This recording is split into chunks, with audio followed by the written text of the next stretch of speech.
அலைவரிசை கேட்கின்றதா? கேட்கும் பாட்டில் ஒரு உயிர் வீடும் கண்ணீர் வழிகின்றதா? நெஞ்சு நனைகின்றதா?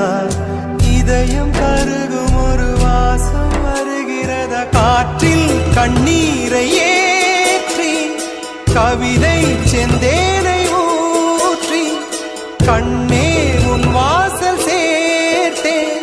போயும் ஜீவன் ஓடும் முன்னே ஓடோடிவா. பூங்காற்றிலே உன் சுவாசத்தை தனியாக தேடி பார்த்தேன். கடல் மேல் ஒரு துளி வீழ்ந்ததே, அதை தேடி தேடி பார்த்தேன். உயிரின் துளி காயும் முன்னே என் விழி உனை காணும் கண்ணே.